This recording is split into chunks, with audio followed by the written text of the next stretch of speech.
because it truly is. Go to Cargaroos today and shop. We have no other option.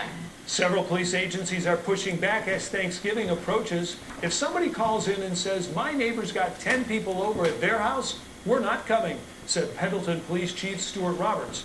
In Nevada, no more than 10 from 2 separate families can gather indoors, 50 max at weddings and churches, casino and bars capped at 25% capacity. Our case rate growth is at a wildfire level, even outpacing neighboring states such as Arizona. In New York, which imposed the 10-person limit on gatherings, Governor Andrew Cuomo said police, quote, don't have the right to pick which laws to enforce. Brett? William, thank you. Food banks are facing enormously high demand this week with Thanksgiving holiday approaching. Correspondent Phil Keating is at a facility in Miami Gardens, Florida, tonight. Thanksgiving week has arrived in this unique year of the coronavirus pandemic. And at food distribution sites like this one in South Florida, the line of cars snaked all around the These out west, and that rain's going to be kind of stubborn to get out of here in the morning. The cloud cover even more so. Upper 30s to low 40s to the east, low to mid 40s out west with a brighter day on the way. On Wednesday, we'll also try and kick up the temperature west river a little bit more. Thanks for joining us. Stay warm out there, folks. Good night.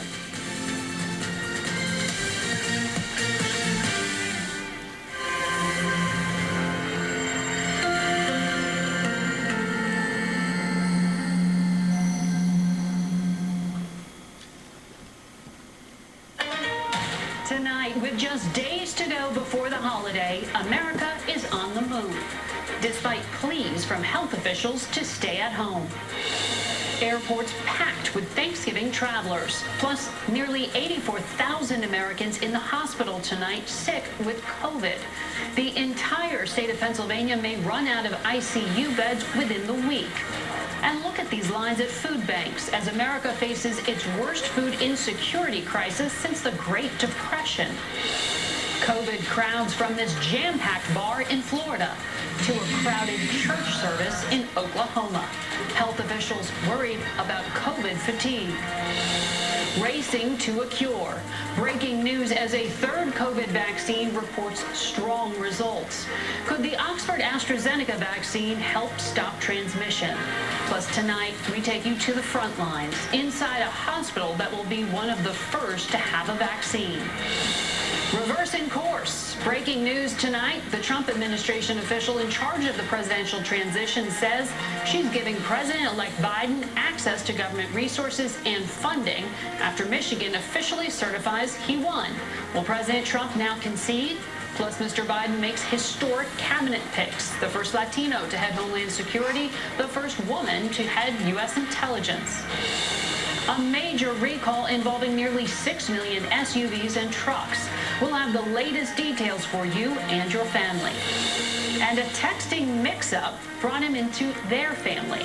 Tonight, why their Thanksgiving ritual became even more meaningful this year. This is the CBS Evening News with Nora O'Donnell, reporting from the nation's capital. Good evening, and thank you for joining us. Nora is off tonight. I'm Margaret Brennan. There is breaking news tonight on the presidential transition, and we are going to get to that in just a moment. But we're going to be... From ABC News World Headquarters in New York, this is World News Tonight with David Muir. Good evening. It's great to start another week with all of you here at home, and we begin tonight just a few days until Thanksgiving with the new concerns, millions flying. And the breaking news as we come on air tonight that the transition will begin. The late word from Washington indicating the transition from President Trump to President-elect Joe Biden will now begin. Where this late word is coming from in just a moment. But we do begin with the holiday and concern over travel. Take a look at this. These are flights in the air late today. The highest amount of travel since this pandemic began, and just as this country now deals with this surge of the virus. More than 3 million passengers traveling from Friday to Sunday, this scene from Phoenix. And AAA says up to 48 million Americans for the holiday. And the CDC recommendation, we all try to stay home and be safe.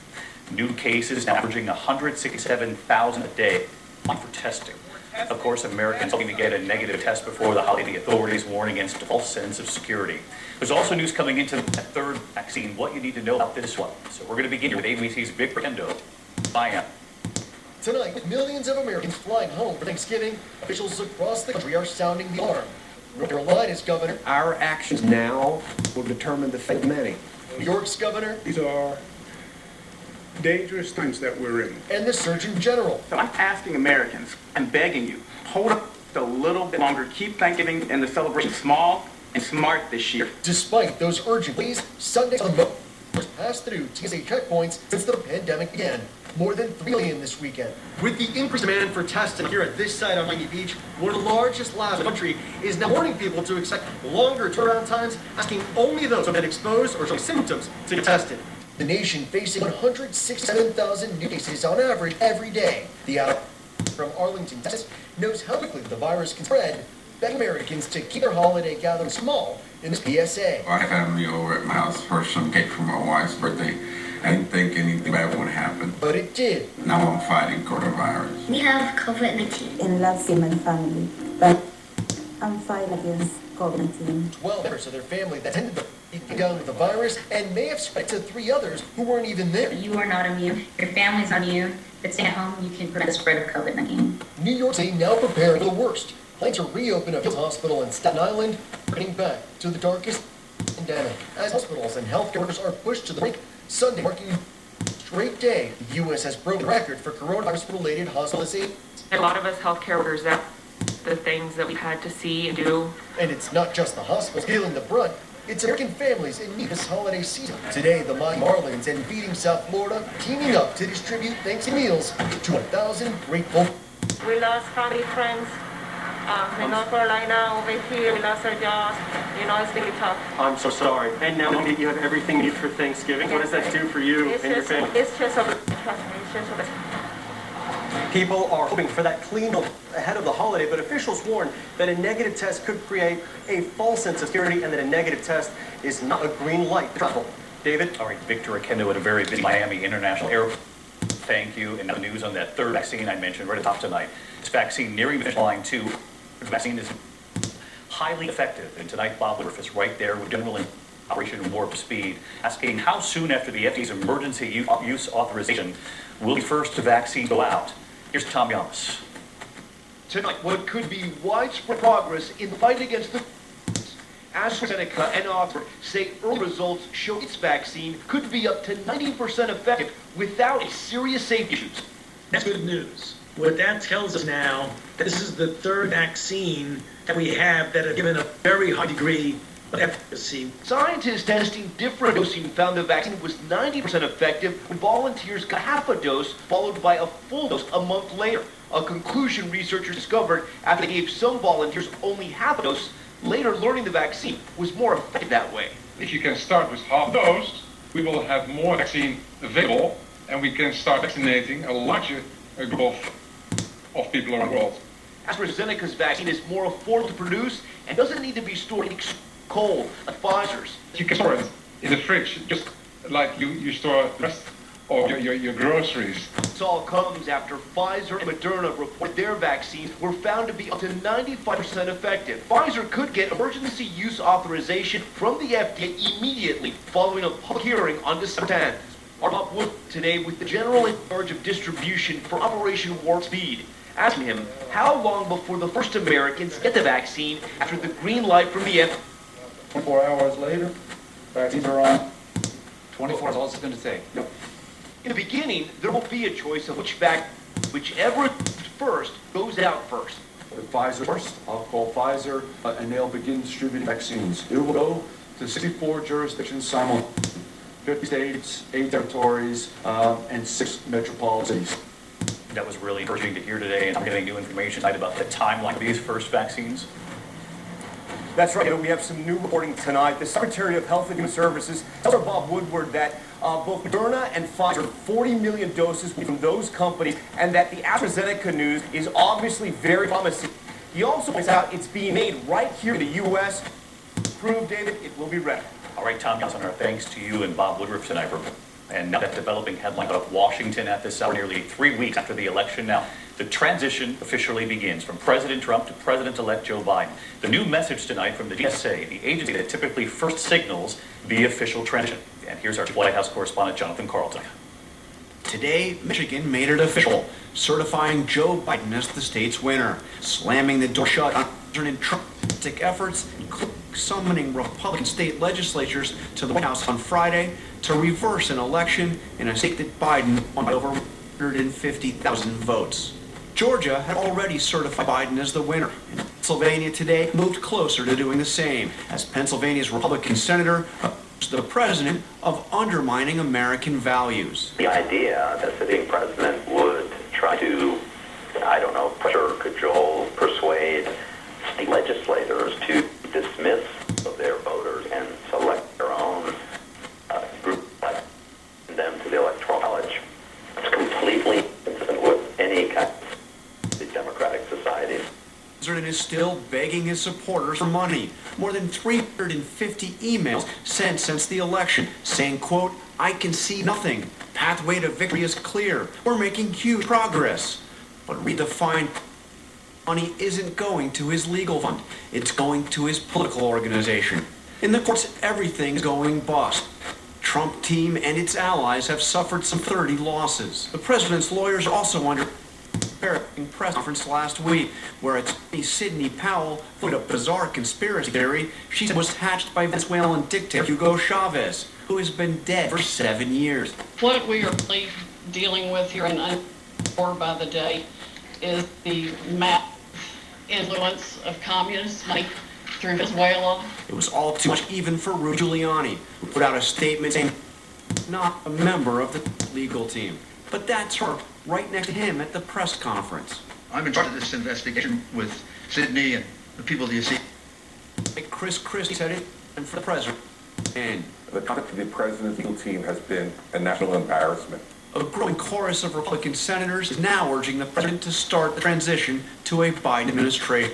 Frankly, do think it's time to, it was past time to start a transition, at least cooperate with the transition. As for the president, he's played golf 6 times since the election. For the most part, he has stayed outside. He did attend G over the weekend, left early before a session on COVID-19, opting instead for another round of golf. All right, so let's get back to Jonathan Carlton in Washington tonight. And John, for folks at home doing... Here's how 3 vaccines stack up. Pfizer's effectiveness stands at 95%, Moderna 94.5%, and Oxford an average of 70 up to 90%. All 3 companies committed to produce billion doses in 2021. Oxford 3 billion, 1.3, up to 1 billion doses. Add to the mix, drug maker Johnson & Johnson, who now say they're hoping to publish their results in the new year. The U.S. government has ordered 300 million doses at a cost of more than $1 billion. AstraZeneca believe they're going to be playing a big part of the vaccine program in the United States. Why? They're inexpensive, they're easy to mass produce, and they only ever need basic refrigeration. Margaret. Thank you. Tonight we're getting rare access inside a hospital in Miami that will be among the first to receive Pfizer COVID vaccine. CBS's Maria Villarreal takes us inside the hospital's COVID ward and also gives us a look at the ultra-cold freezer where that will be stored. They were the first to battle the deadly virus. So we put everything over there, okay? Now, part of the first wave to be vaccinated against it. How does you feel? Makes me feel much better. Here at Jackson Memorial Hospital in Miami, healthcare heroes have seen more than 600 people die from COVID-19 since March. 4 were co-workers. The days are really hard. And nurse Alex Risky runs the medical intensive care unit treating the sickest COVID patients. You see that 1 or 2 or 3 patients die the same day. It's just here. After 9 months of playing defense, she's excited to play offense. Have you thought about whether you'll take it or not? I had thought about it. And I said, you know what? I could be the guinea pig. I can do this.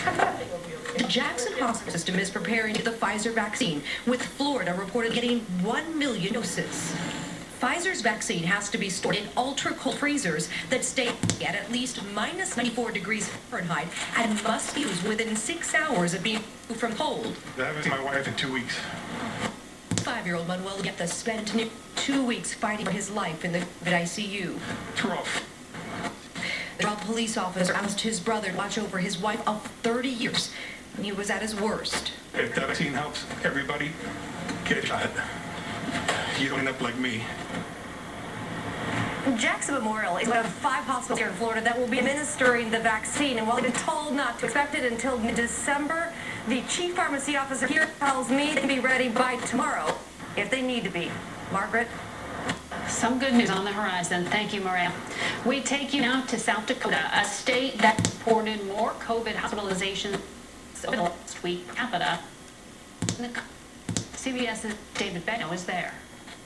Sioux Falls, mask wearing is now mandatory, says Mayor Paul Tenhaken. But there's no enforcement behind it. If you think that the enforcement piece is going to all of a sudden create this mass level of compliance that is there without it, that's not true. I'm an RN on a COVID unit. That is 22-year-old Nicole Noshel. I do care about other people and their health as well. South Dakota's Governor Kristi Noem is against mask mandates, despite the fact that per capita, South Dakota leads the world COVID deaths every day. Health officials are split over how best to respond to the pandemic. It's hard for me to say we are at a crisis. Would you classify what is happening here in the Dakotas as a crisis? I would. Just about an hour north of here, the city of Brookings reports the lowest infection in South Dakota. Now, masks have been mandatory here since early September. There are a lot of folks in South Dakota, thousands of people in South Dakota, that understand the reality of what we're facing. Back in Sioux Falls, the mayor has taken some heat for saying this when we asked him why so many people are against wearing a mask. This is cowboy country, man, and you can tell someone to do something and they want to do the opposite. David Begno, CBS News, Sioux Falls, South Dakota. There's still much more news ahead on tonight's CBS Evening News. Millions of vehicles just got recalled because of potentially dangerous airbags.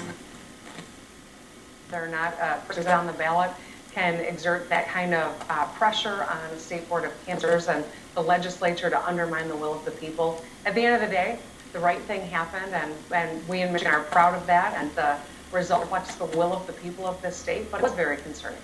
And I just want to point out that Biden carried Michigan not by 500 or 1,000 or 10,000 votes. He carried Michigan, I'm looking right now, 154,187 votes. In contrast, Trump beat Hillary Clinton 4 years ago by 10,704 votes. I think it's fair to say this was an overwhelming victory for Biden in Michigan, yet for some reason there were some who were questioning.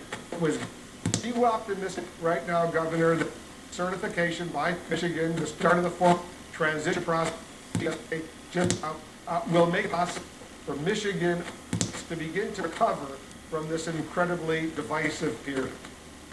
I hope so. Well, this has been lots of vitriol throughout this campaign, a lot of deep divisions that we have to heal. I know we're not all going to all of a sudden agree on everything, but we have a duty to try and to engage in those conversations and plot out a course and to focus on the real enemy here, which is the virus. It's not our fellow Americans. I believe we're up to this task. I know we can do it.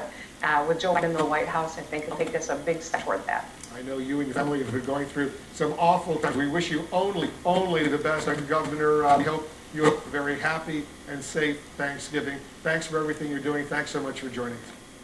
Thank you. You too, Will. Thank you, Governor Gretchen Whitmer of Michigan. Just ahead, millions of Americans sadly are ignoring the CDC things to avoid traveling for Thanksgiving. I'll speak with the former CDC director, Dr. Tom Flippin, about the dangers ahead. Save big with Black Friday. On the game show Jeopardy for you. Production is expected to resume at the end. It had stopped following the death of host Alex Trebek. According to the show Twitter account, there will be a series of interim guest hosts, starting with former Chad and Kat Bennings. In a statement, those executive producers said, quote, Alex believed in the importance of Jeopardy. He said that he wanted the show to go on after him. We will honor his legacy by continuing to produce the game he loved. We'll be right back. 2020. Okay. Laugh. I have type 2 diabetes. I pricked my finger too many times. The Go Medicare Benefits Help Center is open now. COVID and childhood is a really interesting question. The ways that we've responded to COVID, much they're tied to the sort of, the myth that it doesn't affect children at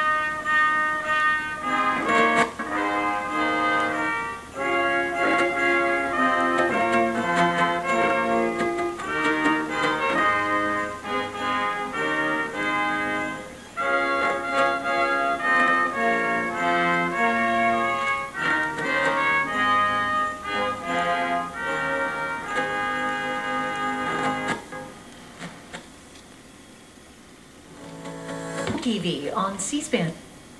A formulation they recommend can be found in Salon Pots. Salon Pots. DraftKings, make it rain. A bit. Only 21,900. Just 21. Pregnant, breastfeeding, or plan to become pregnant. Common side effects include low. For our partners and allies in the region, starting with Israel, as well as the UAE, Saudi Arabia, and others. We built a coalition, said that Iran is the central threat inside of the region. They built that again. Denied the regime their resources to undermine Hezbollah, the Shia militias in Iraq. Secretary of State Mike Pompeo and the man you saw there, Tony Blinken, now nominated to be the next Secretary of State by Joe Biden. Nominations and appointments announced by the Biden team. Tony Blinken, Secretary of State, nominated for that. Jake Sullivan, National Security Advisor. Linda Thomas-Greenfield at UN. Alejandro Mayorkas at Homeland Security. John Kerry back as Special Presidential Envoy for Climate. And will sit on the National Security Council. Admiral Haynes, National Intelligence Director nomination. That a few of those obviously have to go through the Senate first. We're back with the panel. When you look at foreign policy, a stark change. We don't know exactly how it will formulate, but look at what happened today. In the Saudi Prime Minister and the head of Mossad, the head of Israeli intelligence. That's a historic meeting. It's absolutely historic, Brett, and I think this early indications are that, the blob is back and it's better than ever. Basically everyone who was, on that list there was a key part of the Obama-Biden administration on a lot of these different things. And it was the basis of their approach to that region, especially in prominent form, the Iran deal, that led to the likes of Donald Trump being able to emerge and become such a critic of what the establishment thought about these types of major deals. I think in this case, you're going to see a lot of folks who get into office in these critical roles and start to remind people why they got frustrated with what they were doing back in 2014 and 2015. Maura?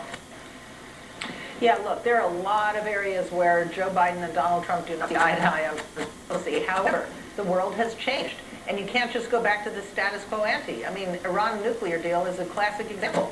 I mean, Joe Biden might like to go back, but Iran has a lot of things in the interim since Donald Trump started to pull out, and it's not going to be so easy to just flip the switch and have it go back. So, a lot of changes, but the world has changed. Donald Trump has changed it, and some of those changes are not going to be reversible. Now, Byron? I keep thinking back to Robert Gates' memoir. Gates, who served as CIA director and defense secretary under both Republican and Democratic presidents, said Joe Biden had been wrong about every single major foreign policy question of the last 40 years. And the Trump administration has been on a roll in the Middle East, making a lot of progress, and it's about to be turned over to the man who was wrong about so many things for so many years. So, strategy, or are you just hoping that somehow in some place politicians would override the results? Is that what you're on record advocating? As you know, Sidney Powell said something to that effect and then was quickly removed or accounted as not on the legal team anymore. Well, let me be clear. Our legal strategy is to make sure that every legal vote counts and is counted fairly and accurately, and we have time again until December 14th at least, where those electors or the Electoral College will vote. And so our strategy is to make sure that we continue to challenge all of these false and fraudulent results. I mean, listen, Ari, we have thousands of pages of witness affidavits from 6 states that are talking about election official fraud. These are people who changed the rules. They went against the will of their own state legislators in asking for their own election officials to disregard protocols. I mean, we have people who've said that they came in on election day and were told that they already voted by mail-in ballot, and they didn't do that. And so they were only allowed to get a provision. Let's look specifically at, say, for example, Pennsylvania, because anyone can say anything at a press conference or on television. The big problem your team has, and you know this, and I don't mean it pejoratively, but as a legal matter, you continue to lose over and over and over in all the key cases in all the key states. Pennsylvania, the latest one, that's a big state. The judge not only rejecting this, but calling strained arguments without merit from your team, unsupported by evidence, haphazardly stitched together. Trump's argument, flatly, the judge says, quote, is not how the Constitution works. Since you mentioned some of your evidence, I'll let you respond, but I want to put out a little more evidence because there's context here, and so folks have the full facts in addition to the claims you're making. We could show some Trump campaign cases that are just dead on arrival. This is in Georgia, You lost the effort to certification. Wall Street Journal, pretty conservative publication, noting you guys just went ahead and dropped your own legal challenge from Trump out in Arizona. And then in Michigan, you dropped the lawsuit there. And so my question to you, big picture, is not do you have a statement or a claim somewhere from a witness, but what do you do with the fact that everywhere that this has reached a judge, you've been losing in key states, and in some of those I just mentioned, you guys dropped out beforehand. What do you want people to take from this? Here's my question. What is the point of all this? Well, the point of this, of course, is to get to fair and accurate results because the election was stolen and President Trump won a landslide. And how mischaracterizing, I think that your viewers need to understand the truth of this. So let's not forget that President Bush actually won, or lost rather, at every single lower court stage before ultimately Bush v. Gore got to the Supreme Court. The Constitution and the law was applied fairly and accurately, and we have President George W. Bush, not then as the media, your network included, was calling President-elect Al Gore.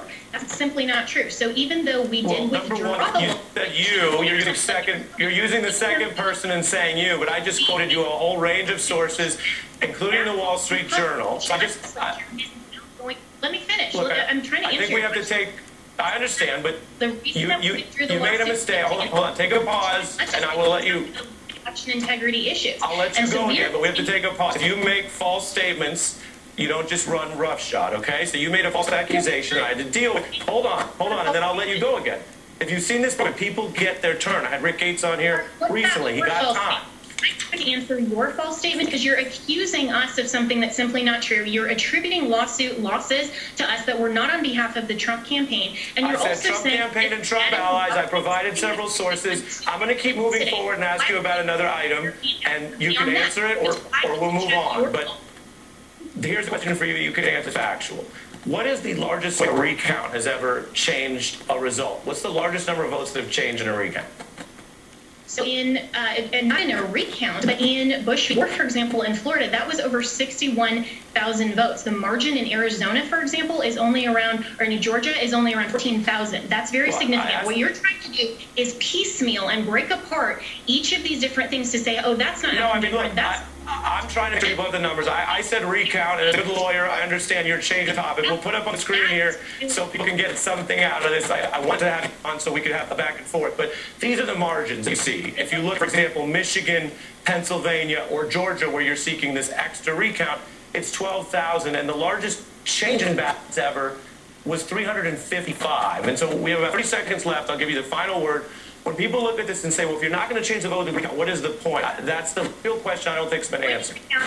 We never had in the history of America as many mail-in ballots as we have in this election. Absolutely, recounts can change this election. Our lawsuits are all about election integrity, and we're making sure that we put this together as one big lawsuit to make sure that election integrity is preserved in each of these states. If you look at what on the ground in each of these states, there is massive election official fraud by going against the will of the state legislatures to change the election results in those states. And altogether, of course, this is outcome determinative. And every single American should want us to be able to present that evidence in court, which consists of thousands of pages of witnesses that are voters, that are election officials, and that absolutely matter. The show's end at the end of the hour. That's why I have to fit in the break. Jenna Ellis, thanks for coming on the beat. Thanks so much for having me. I appreciate it. Appreciate it. We're out of time. Pass on to the readout with Joy Reid. Starts now.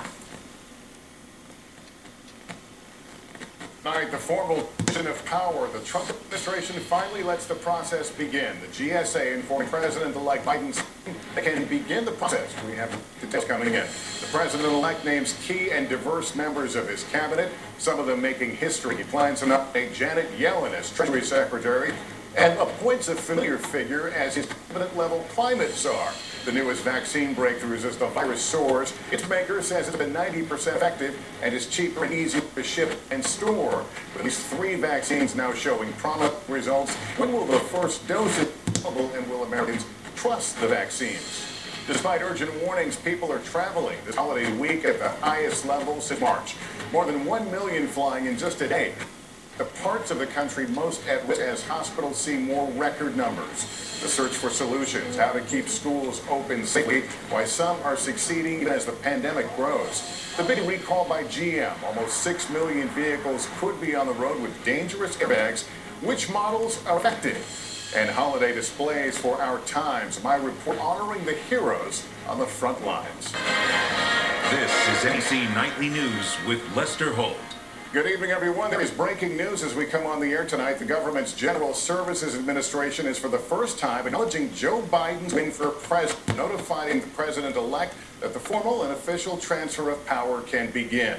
The decision comes more than 2 weeks after Biden was projected as the winner and after a series of legal and procedural defeats in President Trump's efforts to overturn the results. Let's go right to Hallie Jackson now for the very latest. Hallie, good evening.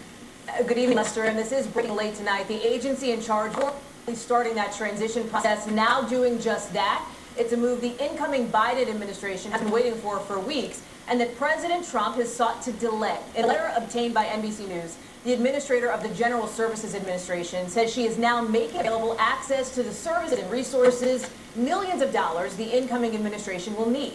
Emily Murphy says she came to her decision independently based on the law and available facts. She says she was never directly or indirectly pressured by anybody in the executive branch, including in the White House.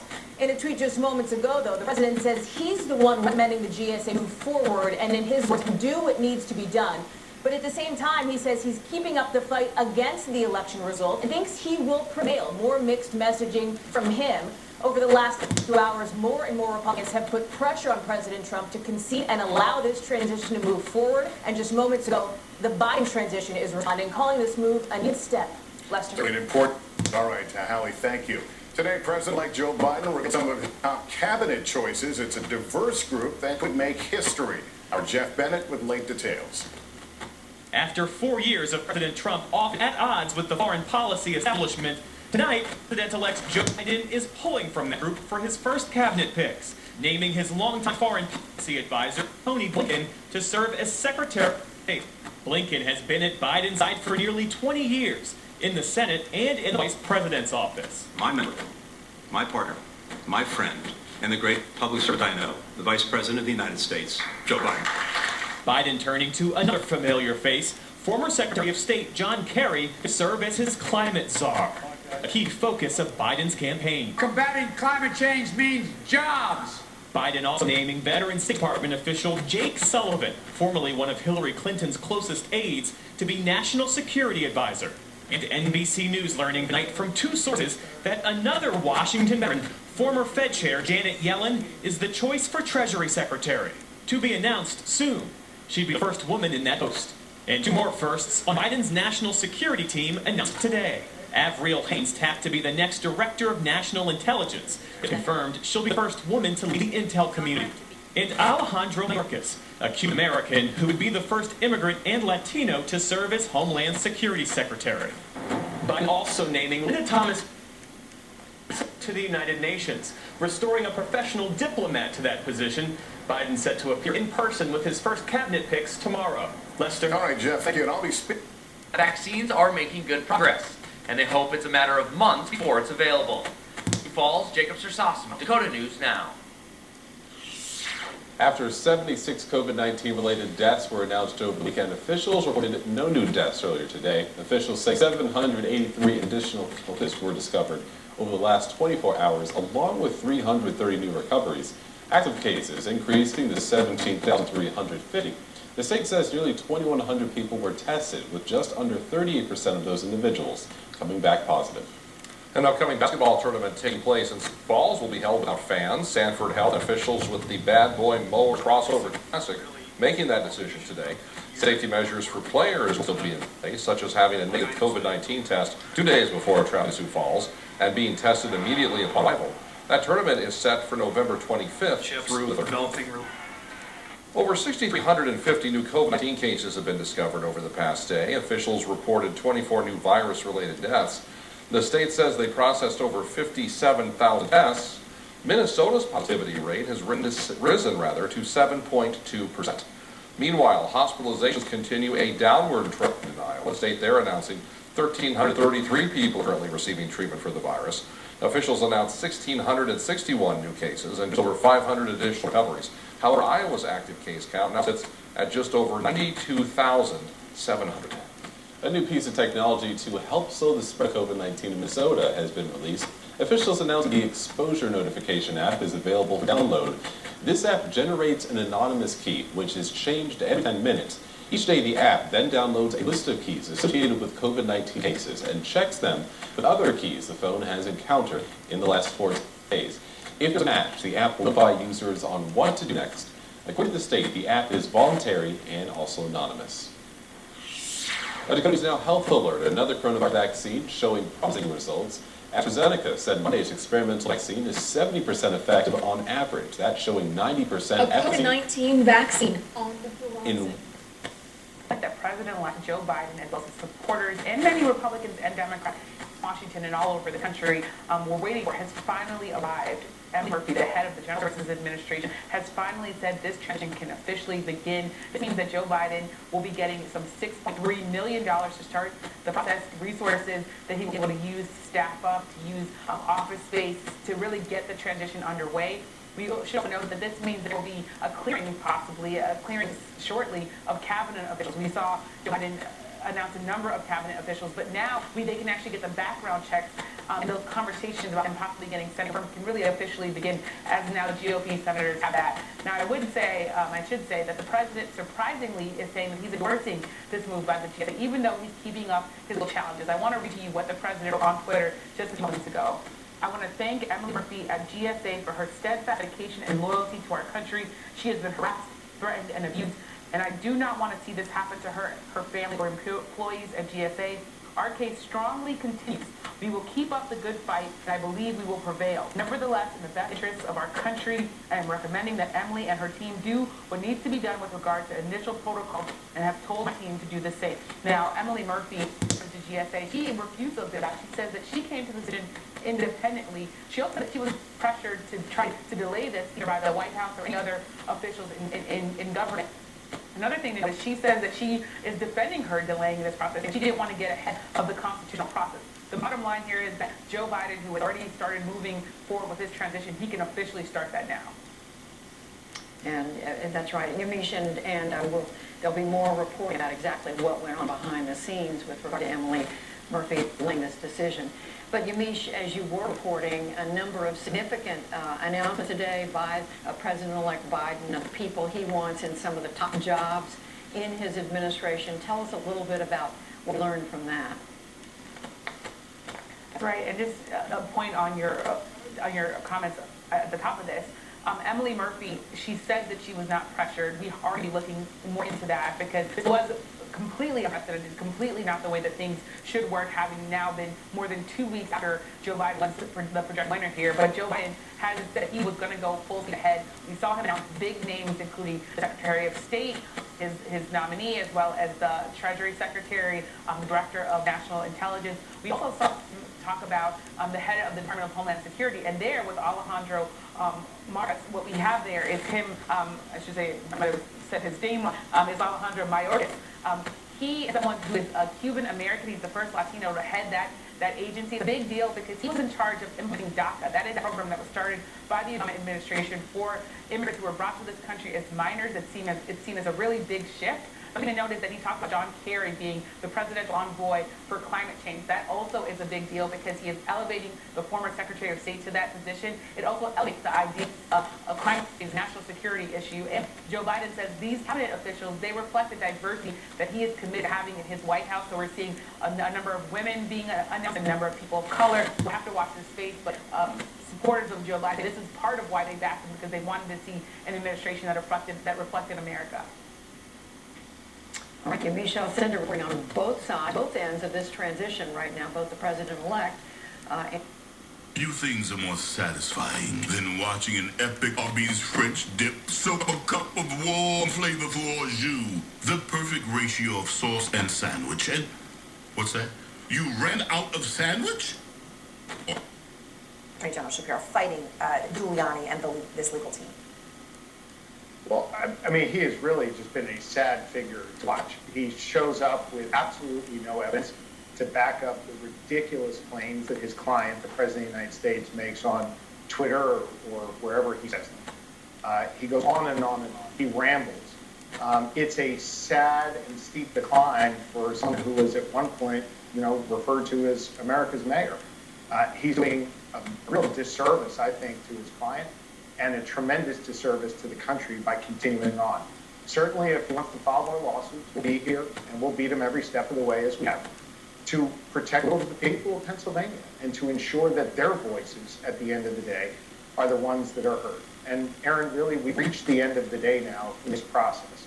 And I think Rudy Giuliani and his client need to have a talk. All right. Well, Attorney General, I appreciate your time. Thank you so much. In nearly half of all states, deaths are more than 50%. Thomas Steele was on life support and needed a double lung transplant to beat COVID. There's nothing like sitting there in the hospital room gasping for every breath you take. Released today, it was a miracle Steele survived. But tonight, this sobering reminder, one American is dying roughly every from COVID. Miguel Almaguer, NBC News. In the search for solutions, the growing debate over whether closing schools will help stop the COVID surge. NBC's Stephanie Goss went to one district determined to stay open.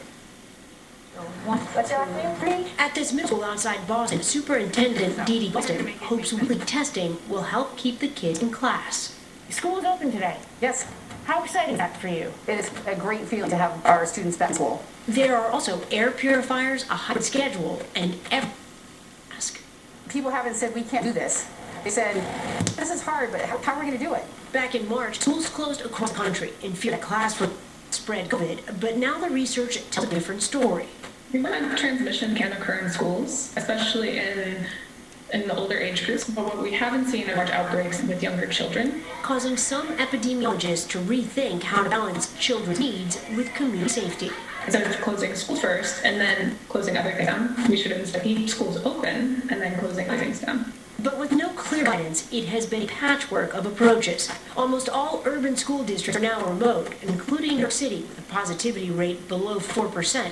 Meanwhile, schools remain open in places like Sioux Falls, with a positivity rate of nearly 50%. It's 2% here in Watertown. Honestly, up until our final hour of deciding, I wasn't sure if I was going to keep him in a remote setting. Brennan's son Jack went back to his teachers 2 weeks ago. I think just being in front of them and just being around peers is just, it's so important for them. Do you think this country has done enough to open the doors of schools like yours? It would have been wise to think about what we're doing here and make that a national movement. There's no way to eliminate the risk in schools, but in this town, they say it's manageable. Steph Gosk, NBC News, Watertown, Massachusetts. All right, breaking news now about millions of GM trucks. The experts say their airbags are dangerous. Just have one quibble, well, two quibbles with their analysis. One is of some help getting us together. No obligation to enroll. These benefits will make a difference in your health insurance coverage. I'm not going to play that. Yes or no for my friend? What? Yeah. Would you ever go to war with any of these men? I've been at war with covering your back. Do you not see my chairmanship? I'm saying with their side. Would you trust them? Would you trust them at by side in battles? Any of them. And that's, but look, that's the nature of what's happening. You're being too nice. No, come on. You asked a serious question. I'm going to try to give you a real serious answer. Yeah. That's the problem with the nature of our politics today. And in many respects, Donald Trump exposed that distortion in our politics. You see it on the left as well. How do you go to battle with Ocasio-Cortez at some point when she turns to the moderate or the conservative Democrat? Voters, and I trust her that she actually cares about her constituents. I believe she actually cares whether people have a meal on Thanksgiving. I don't know if Marco Rubio does. I don't know if Rick cares. I know ALC cares. And she will fight for her constituents come hell or high water. And for this country, democracy, I will go to war. 100%. Those people represent, their constituents feel the same way about them. I don't get to make that judgment for them. Surprised they haven't passed a bill to feed them at Thanksgiving. Surprised they're not doing a damn thing to give them, to make sure that they eat. Elected and picked up 11 seats. So somebody saw something. But what are they going to do with it? The clock at a time. But what question is what? That's right. They're doing Nathan. But we'll see. I think first of all, Michael debating with you. It's good debating with you, Mike. Always fun. See you later. Say in the morning. Some of the readout. Much more tonight's breaking news. Formal transition has begun as the bizarre spectacle of Trump's legal team continues. And later, millions are packed the airport, setting up a COVID calamity. Meanwhile, out on a COVID meeting with world leaders to go golfing. Plus, devastating Thanksgiving ahead for millions of families out of work and lining up in food lines. All Republicans we were just talking about in Washington do not seem to care. This is demonstrated. In fact, more of the readout after this. Welcome to Intelligent Indoor Grid.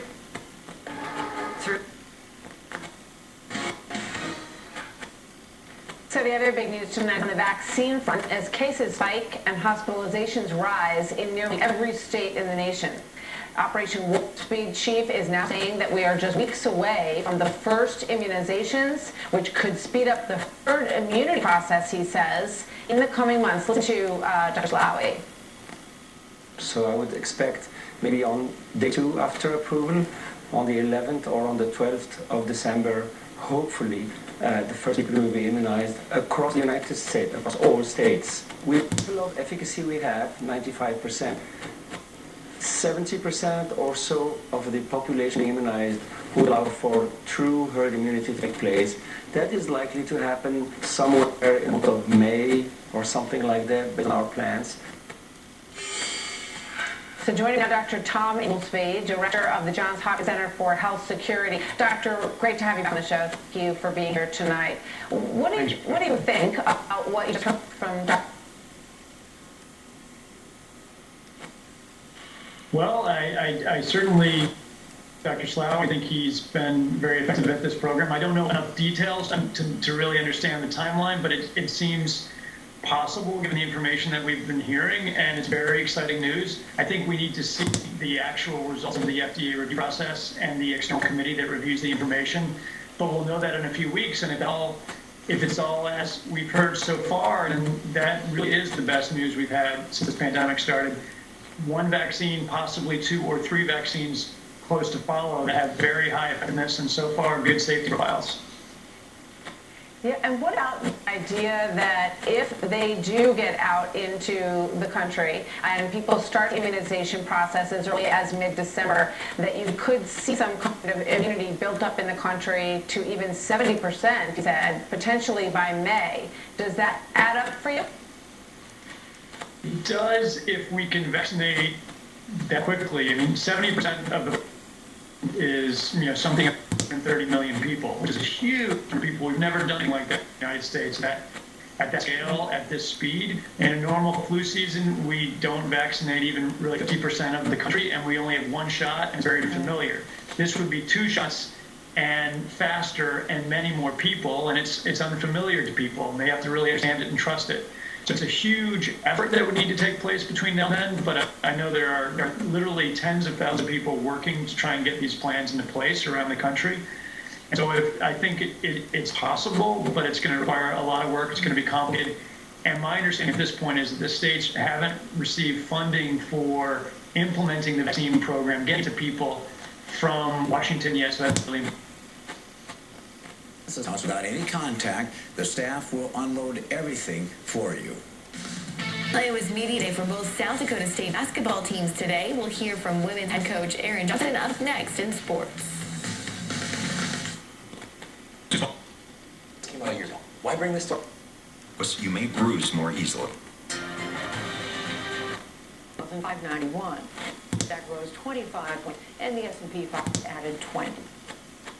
On the news, we talk with Dr. Fauci about the perils of holiday travel and gatherings. Nicaragua faces a difficult recovery following 2 devastating hurricanes. Tamara, Keith, and Abel. Much more.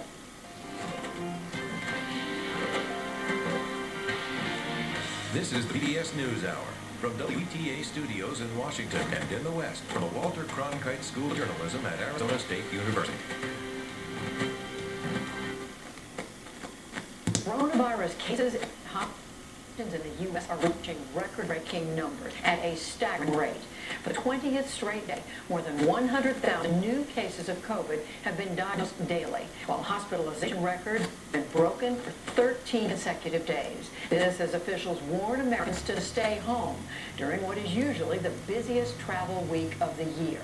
Dr. Anthony Fauci, director of the National Institute for Allergy and Infectious Diseases, is one of those officials, and he joins me now. Dr. Fauci, thank you so much for joining us again. These numbers are beyond disturbing. What most concerns you?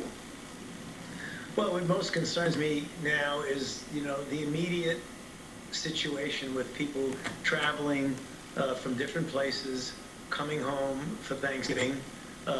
When you leave a location and have to go to an airport or wherever it is, train station, etc., possibility of exposing yourself and then going home to your home community for a wonderful traditional Thanksgiving holiday might actually, unfortunately, be a source of an even amplification of the surge that you already just accurately described, Judy. I'm concerned about that in the very immediate future of the next few days, but I'm also concerned of the numbers that are going in the wrong direction with regard to cases, with hospitalizations, deaths, all the things that are the warning parameters that we're in the middle of a really serious situation. And superimpose upon that as we get further into the late fall and early winter, with weather being colder, forcing more people throughout most regions of the country to do things indoors more than outdoors. This is something that, obviously at face value, is a very, very challenging situation. So if we could just hang in there and adhere to these public health measures as we get more and more relief from the vaccine, which will start to be available in December, I think we should use that as incentive to not give up on this and to continue to push the public health measures. But that is true, but in the near term, with people defying the federal government CDC guidelines saying, don't go home, don't go to visit grandmother or family members, what should families know if they are gathering despite the best advice of the experts? What do they know?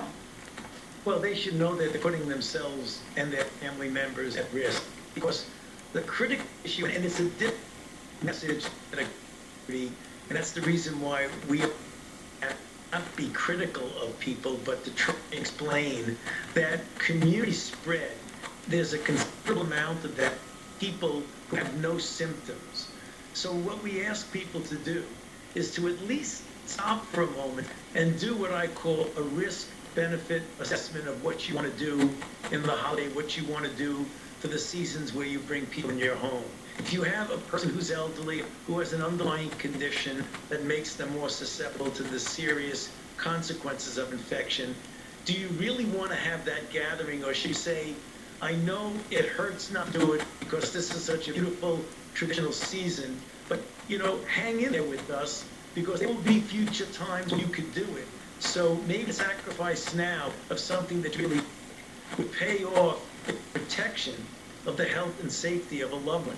We certainly hope that most people, if not everyone, will heed that advice, but we know that some will not. But Dr. Fauci, I want to ask about what some healthcare leaders... Right. CrossStroloAutoMall.com. Republicans have been silent about the nominations, right? McConnell, no comment.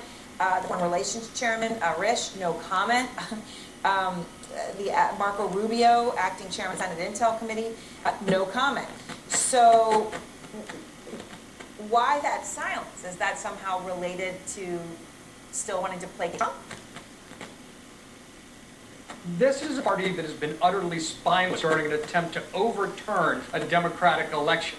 That silence can almost be read not only as fear of Trump, but is not particularly adversarial. Each of these folks will be judged individually, and there should be Pollyannish. Republicans are going to do what Republicans do.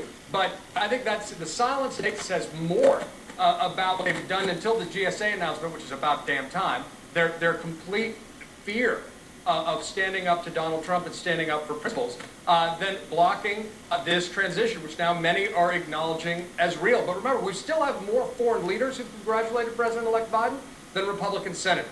Let's see if that ratio changes over the next 24 hours. And so, Susan, some of these are familiar to people, right? Some of them are new, but some of them are familiar, even if not in the roles they're in now, because of President Obama. These are names that have been around before. And here's what the former president had to say about some of the potential secrets today. There's been some damage done that is going to take some time to dig ourselves out of. But there's no doubt that Joe's got the right people to do it. And I have every confidence they'll be able to do it. It just may not happen instantaneously. So Susan, I mean, part of this, you know, the appeal of Biden to his supporters, right, is the continuance of Obama in some ways, right? President Obama has confidence in many of these individuals because he knows them. They served under him. Is that a good thing, or is it also a problem if Biden's team looks a lot like Obama 2.0?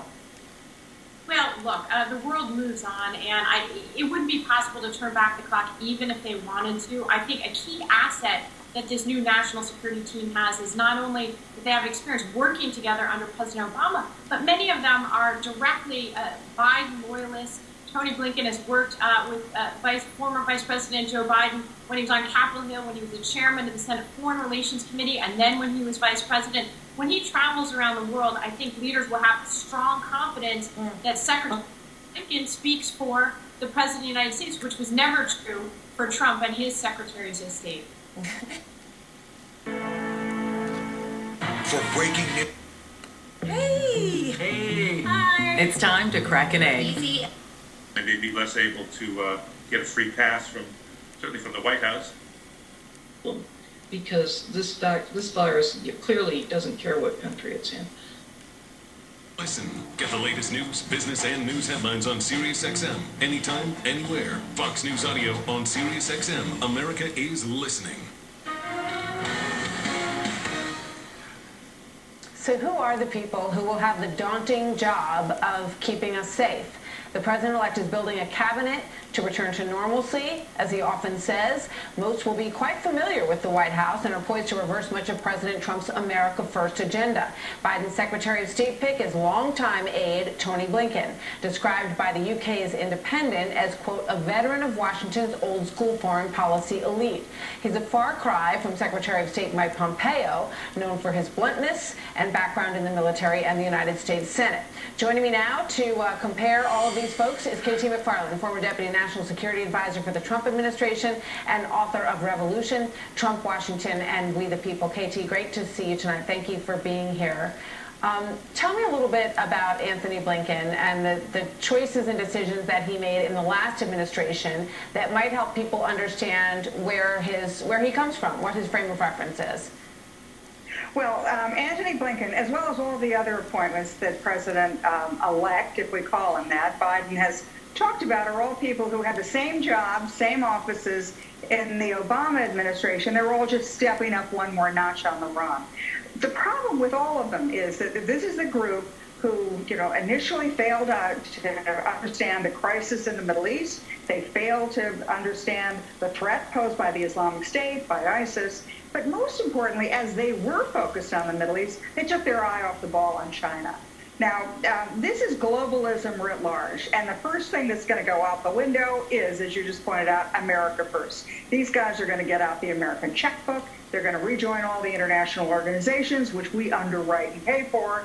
And the problem is that none of them are going to stand up to China, if past is any indication of where they're going in the future. These are the people, Martha, who looked askance and just didn't think China was a threat as China started building a maritime trade route to challenge our own, a land-based trade route to challenge our own. It started, stealing American technology, trying to command the dominating heights of the technology revolution. China is making no secret now that it plans to replace the United States as the world's dominant power within a few years. And the worry is, for me, that the Biden administration, particularly someone like Blinken and John Kerry and others, are just going to let them do it.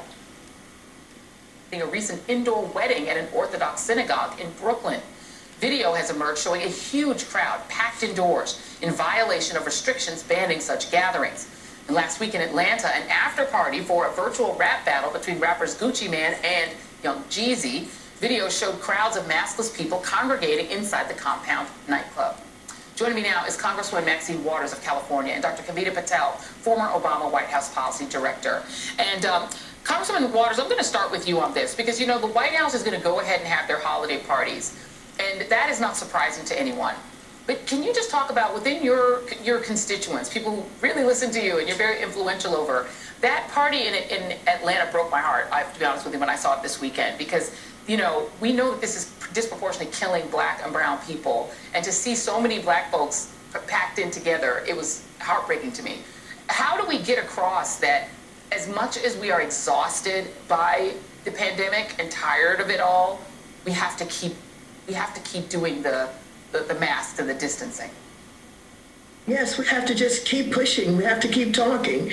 We have to try to make people understand the dangers that we're all confronted with.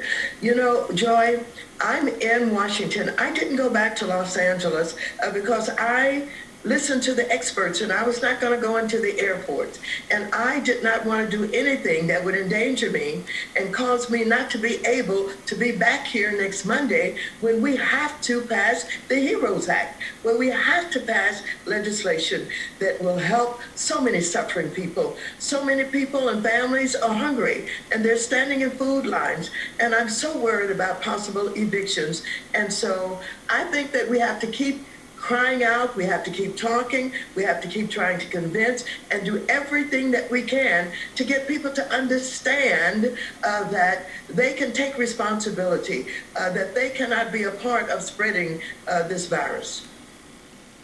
Yeah, indeed, Dr. Patel, you know, when the President of the United States, when the behavior he's modeling is that when the G20 is meeting to try to stop this global pandemic all over the world, he's just out golfing. He just doesn't care. And so and we know that not everyone really even listens to him. There are people who wouldn't give Trump the time of day, but it feels like the messaging is so consistent that people just want to party, and he's the partier in chief.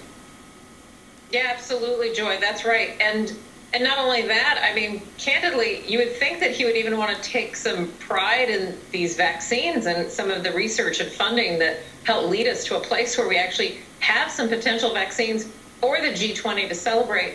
He's not even willing to talk about the potential for the United States to act and do its part in getting the world vaccinated safely. Forget about any of that. But I really hope what Congresswoman Waters said is she is absolutely right, that we need to appeal to people. We need to tell them it's not about you. It's about helping healthcare workers who are literally sacrificing their lives. Almost 2,000 healthcare workers have died taking care of COVID patients and counting. So it's not about you. So let's try to do what we can and give my friends a break who are doing this on the front lines every day. Yeah, well, you know, Congresswoman, he'd have to thank a Muslim or three, right? Because the guy who he tapped to head Operation Warp Speed is of Moroccan descent. There are two Turkish immigrants, a husband and wife, who are the head of Pfizer's, effort to try to create a vaccine. It is ironic to me that this president started off with his first act being to try to ban Muslims from traveling to this country, and here he is, and here we are relying on Muslim geniuses to try to save our lives. Well, you know, Joy, we've always believed that this was a country that would welcome immigrants. And we've always known that with them come talent. With them come a commitment to come to the United States and to be a part of a democracy that allows one to realize their full potential. And so in believing that, it was so very difficult for many of us to understand why the President of the United States would literally have a travel ban to keep people out when in fact we're supposed to be the country that welcomes. But of course, this president has disappointed us at every turn. I wish I could say that I'm surprised at what he's doing. This way that he is trying to make people believe that somehow he actually won the election and that, the Democrats have all been fraud and, not counting the votes properly, on and on and on. But I'm not surprised. I have known that this was a man with no good values. This was a human being who really does not care about others and really does not care about the Constitution, democracy, none of that. And he has shown it throughout this 4 years. And so let him keep going as far as he wants to go, even though the door is closed on him now. There's nowhere for him to go. But if he wants to try and keep going to the Supreme Court, let him try. It's over. Now we've got a president-elect and vice president who's going to take this country in another direction and create the kind of change and appreciation for diversity and talent that will help this democracy to be stronger. So I'm just looking forward to another. Absolutely. And Dr. Patel, what would you recommend now that we do have a president-elect, and even the GSA admits it, what do you think he can accomplish in the next 50-something days to ease the strain and the horror, particularly of healthcare workers? Is there anything that you would recommend that he do? Yeah, great question, Joy. I think a couple of things. Number one, I do think sending signals that he's not afraid on January 20th to invoke that Defense Production Act for all the supplies we're going to need, not just for the testing and the PPE, but Joy, the vaccine distribution. It takes gloves, it takes needles, it takes people to do all of that. And I think he can also send a signal, as he's done so far with very clear messaging. Joy, he did more in that 2 or 3 minutes where you saw him emotionally react to that ICU nurse. I mean, it's still haunting my image in my head. That will do more, just to show emotion, clear messaging. Yeah. Those are the things we can do today, and they will make a big difference. They already are. Didn't just prevent someone from getting sick, but from getting others sick. Professor Hill, thank you very much. I appreciate your time tonight. Thank you. And next, they're about to count the votes in Georgia a third time. Given what we have just learned about the GSA moving forward with the transition, should this recount go ahead? Well, the Lieutenant Governor of Georgia is out front next. And Trump's recount efforts have targeted big cities, not suburbs. What's the difference between the two? Get Black Friday deals with... Your husband of mine certainly doesn't mind maximizing our travel points because we're Sioux Falls, and so is our credit union.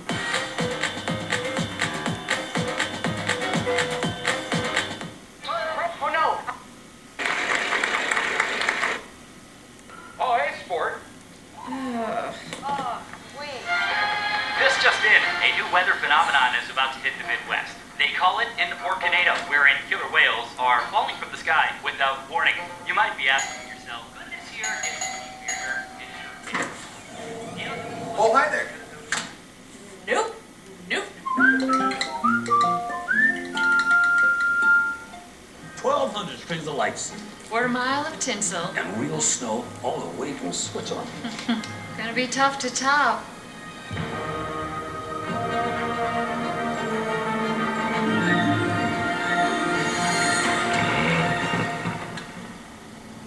Well played.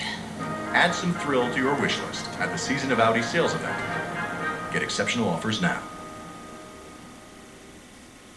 Of this population, and are the answers accurate?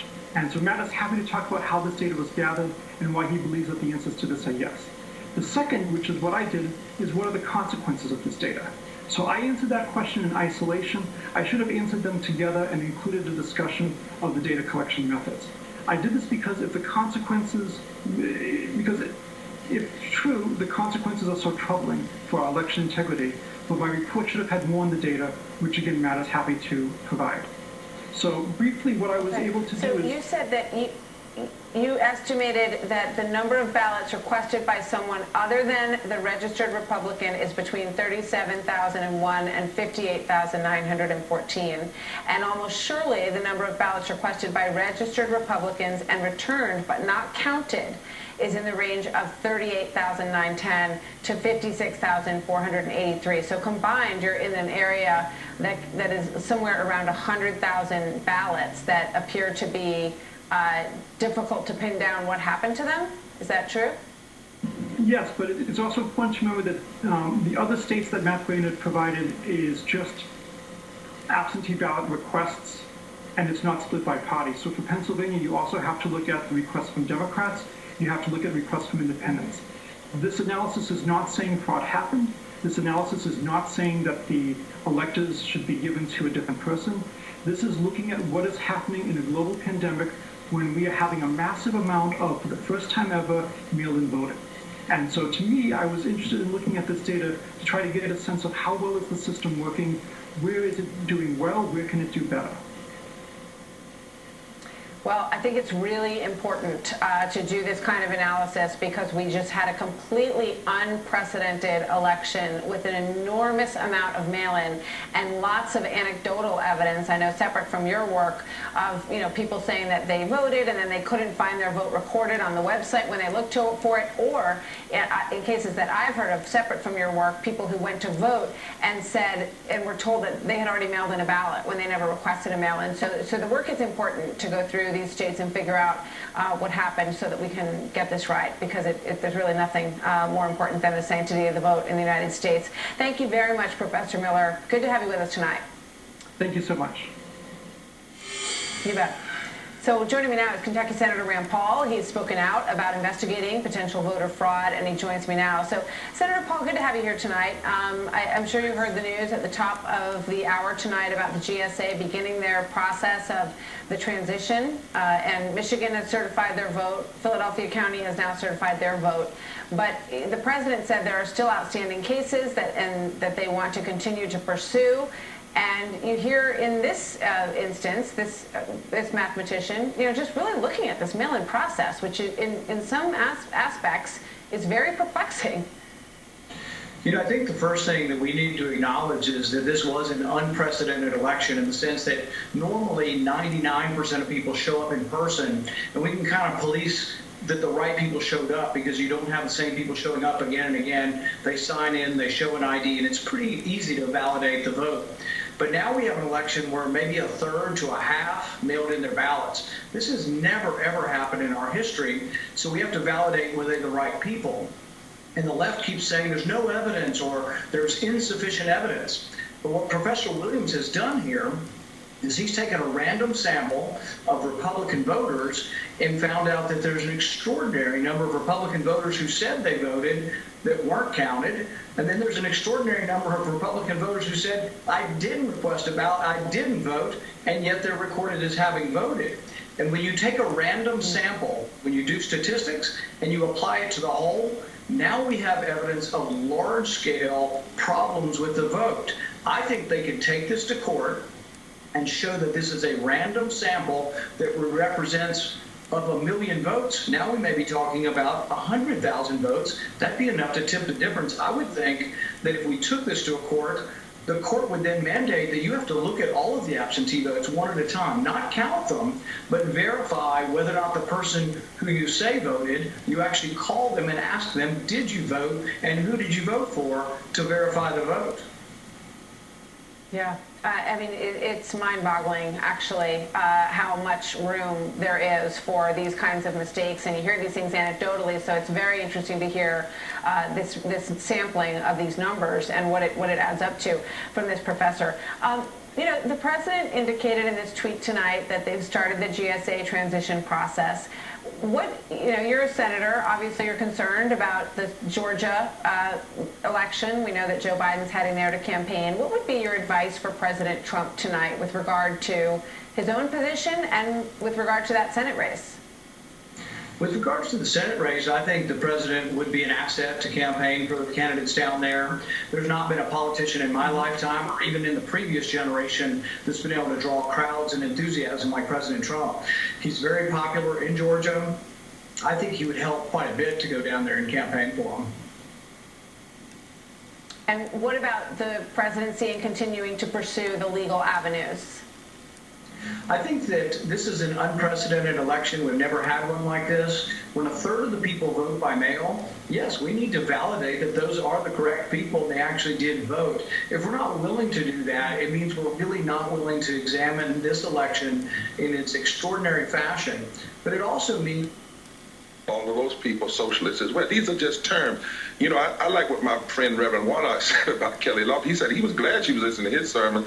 Maybe she would listen to the ones about love and justice. But what's hypocritical of Republicans is that they are attacking my friend and others for quoting words directly from Jesus, which proves they don't know the Bible. They don't know Jesus. They wrongly think Jesus, who was a healer and a lover of the poor, was actually anti-health care, anti-living wages, anti-poor, anti-gay, anti-Palestinian, pro-gun, pro-war, pro-tax, pro-tax cuts to the wealthy, pro-racism, and pro-Trumpism. That's just wrong. What they do is they say so much about what God says so little, and so little about what God says so much, and they're scared of a Warnock, and they're scared of a Jewish brother running, because they are two people who actually know what religions say about love and justice and mercy and how to engage that in the public square. And you know what? They should be scared, because millions of people of faith and religious leaders are rising up to reclaim the moral platform that religious nationalists and extremists have tried to take in the name of republicanism.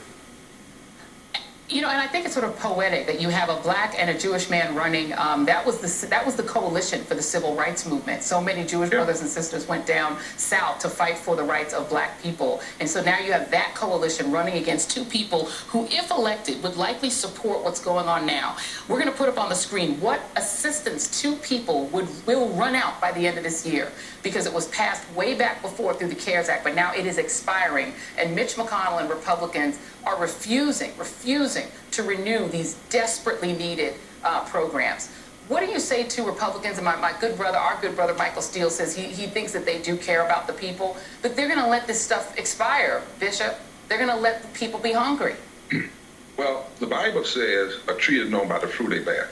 They do not care. Because even before COVID, they were allowing 140 million people in this country to be in poverty and low wealth. 700 people a day were dying, and they were more interested in passing tax cuts for the wealthy than living wages for poor and low-wage workers who've been hit the most by COVID. But when you look at that list and you see that they are denying that, and have been more concerned about putting one woman on the Supreme Court and blocking votes that have been counted than protecting people from laying in caskets, this is a crime against humanity.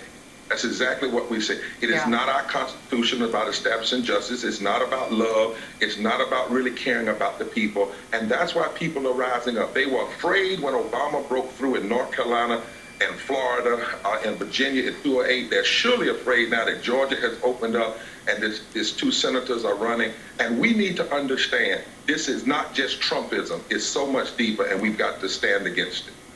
Yeah, absolutely. Bishop William Barber, always love talking with you. Thank you so much for being here on a Moral Monday. Appreciate you. And up next on the readout, Senator Tammy Duckworth on one of the biggest challenges Joe Biden faces, restoring America's standing on the world stage. That's a big one. Stay with us.